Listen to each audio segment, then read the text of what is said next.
tabla. So, ikakabit natin mga tol. Papalit na tayo ng panibagong release bearing, hindi na yung original kasi madaling masira. Ito yung papalitan natin, ito yung i-replace natin.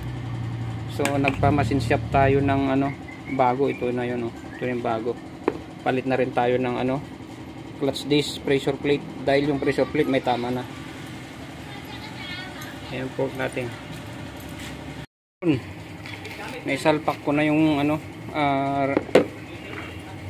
release bearing, kaso lang parang medyo lutang ito. So ite-testing natin, baka mamaya tatama dun sa dahon ng pressure plate. Yung dahon ba, baka tatama dito.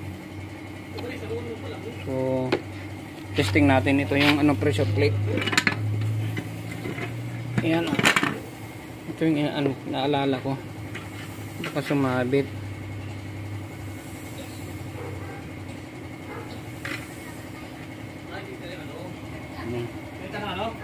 Lining or release bearing lahat converted. Yan ganun? Yan yung original ito yung gawang Pinoy. Gawang Pinoy. Oo. Nga, ibang iba. Hindi kayang convert, no? Gawang Pinoy yan. Ito na yung bagong lining. Yan. Ito yung gawang China. Yero lang. Mas maganda na ito. Ito ba, sulit na bakal yan. Ito, hindi ka doon nito no? Oo nga, no? Wala, lining na rin pala, no? Yan na siya ngayon. Mas matibay na dihama ko. Ito to, tsaka mapal. Oo, bakal yan.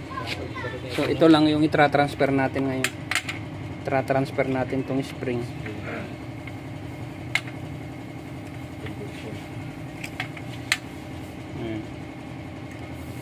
Itabi ko to kasi gawin kong sample.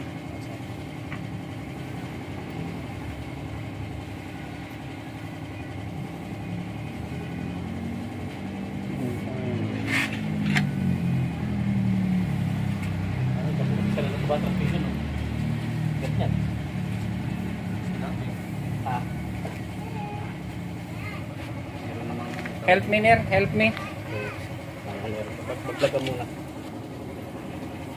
Lalagay lang natin yung spring.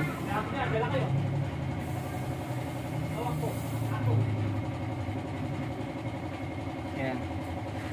Yan na siya pag na-set up. Tapos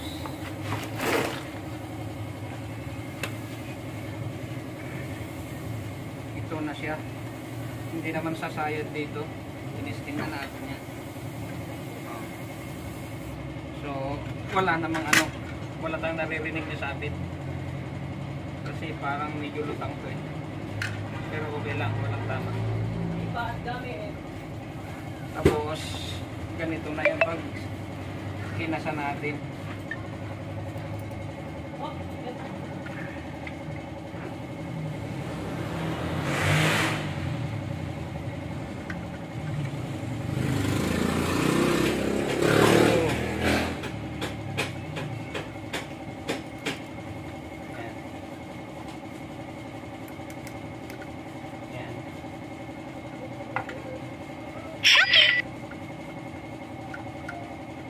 Yan.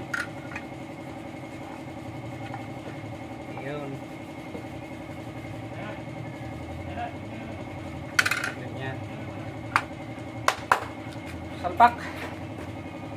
Lagay na natin sa kanyang dapat kinalalagyan. Nailagay na natin yung converted na release bearing natin.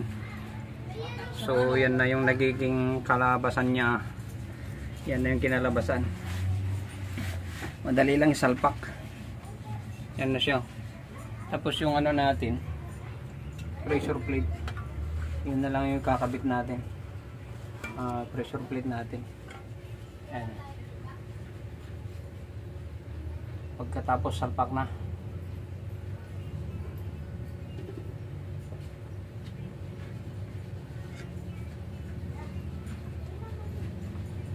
Ito yung Hino N0 Kursi. Okay, kabit na natin.